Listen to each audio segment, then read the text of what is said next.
හයි සුබ දවසක් ඔයගලන්ට. අද ඉරිදා. ඉතින් මම අද ප්ලෑන් කරා සාමාන්‍යයෙන් මම ඉරිදා ඉන්න දවසට හදනවා මේ වෝට් මීල් එක. ඉතින් මේක මම ඔයගොල්ලන් එක්කලාම හදන්න කියලා තමයි මම ප්ලෑන් කරේ. ඉතින් මේකට මම විශේෂ දේවල් නම් ගොඩක් පාවිච්චි කරන්නේ නැහැ.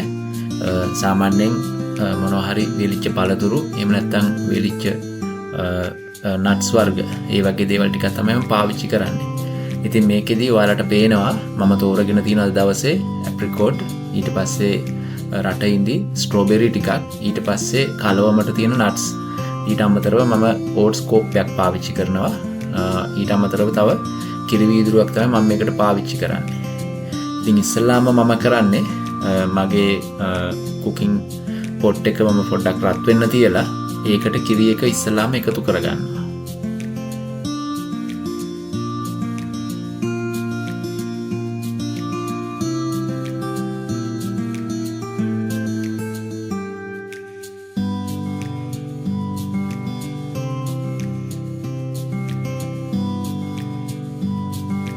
කිරි එක එකතු කරගෙන මේ කිරි එක මම සාමාන්‍යයෙන් විනාඩියක දෙකක වගේ කාලයක් රත් වෙගෙන එනකොට ඒකට මම මගේ ඕට් මීල් එක තමයි ඉස්සලාම එකතු කරගන්නේ.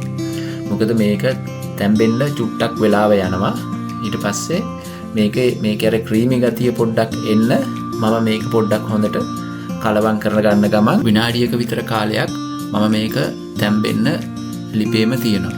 ඒ ගමන් මම අමතක කරන්නේ මේක නිතරම මේක කූරු ගන්නවා. මොකද මේක ක්‍රීමි ගතිය එනකොට මේක මගේ පොට් එකේ ඇලෙන්න තියෙන ඉඩකඩ වැඩි හින්දා මම නිතරම මේක කූරු ගගා තමයි තියාගන්නේ.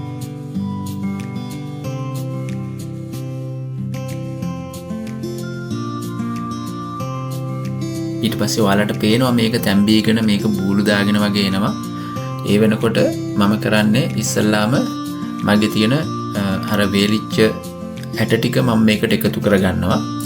ඊට පස්සේ ඒකට උඩින් මගේ තියෙන ඉතුරු වේලුණු පළතුරු ටිකත් මම මේකට එකතු කරගන්නවා. එකතු කරගන්න ගමන් මම නැවත මේක හොඳින් කලවම් කරගන්නවා. ඊට පස්සේ මට හිතෙනවා මේකට වතුර ප්‍රමාණය මදි කියලා. එතකොට මම මේකට අවශ්‍ය ප්‍රමාණයට වතුර එකතු කරගන්නවා. මේක සාමාන්‍යයෙන් මේක ක්‍රම දෙකකට හදාගන්න පුළුවන්.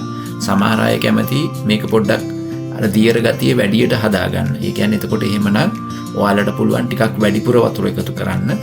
මම නම් සාමාන්‍යයෙන් කැමති වතුර ටිකක් අඩුවෙන් අර පොඩ්ඩක් ඝන ස්වභාවයට තමයි මේක මම හදාගන්න කැමති. ඉතින් ඒ නිසා මම සාමාන්‍යයෙන් වතුර ටිකක් තමයි මේකට එකතු කරේ.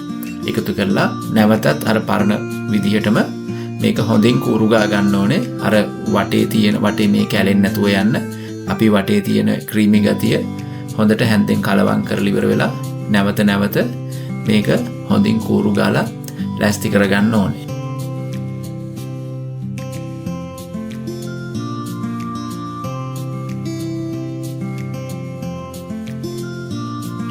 ඔයාලට පේනවා මම නිතරම මේක දිගින් දිගටම කූරු ගාලා තමයි මම මේක තියාගෙන ඉන්නේ.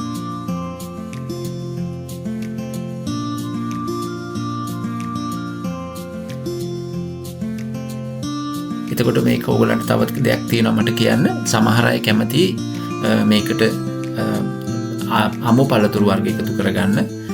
සමහර අය කැමති සීනි වගේ මේකට එකතු කරගන්න. එහෙම නැතිනම් ස්ප්‍රින්කල්ස් වගේ ඒ වගේ සමහර අය සිනමන් පවුඩර් ටිකක් එකතු කරනවා. ඒ වගේ ඔයාලා කැමති විදියට ඔයාලගේ ෆ්ලේවර් එක අනුව මේක ඔයාලට හදාගන්න පුළුවන්. දැන් ඔයාලට පේනවා මේක හොඳටම අපිට විනාඩි 4ක වගේ කාලයක් තමයි මේ වෙනකොට ගියේ. මේ වෙලාව වෙනකොට මේක හොඳට බුබුලු දාලා ඉවර වෙලා මේක තැම්බිලා ඉවරයි. ඇත්තටම දැන් මේක ආහාරයට ගන්න සුදුසු තත්වයට ඇවිල්ලා තියෙන්නේ. ඔයාලට පේනවා මම මේක මගේ බෝල් එකට අරගෙන තියෙනවා. දැන් මේක තමයි මගේ අද බ්‍රෙක්ෆාස්ට් එක. මම හිතන්නේ ඔයාලටත් මේක try කරලා බලන්න පුළුවන්. හරිම පහසුයි, හරිම සරලයි. විනාඩි 5කින් වගේ සුළු කාලයකින් ඔයාලගේ උදේ කැම එක ලෑස්ති.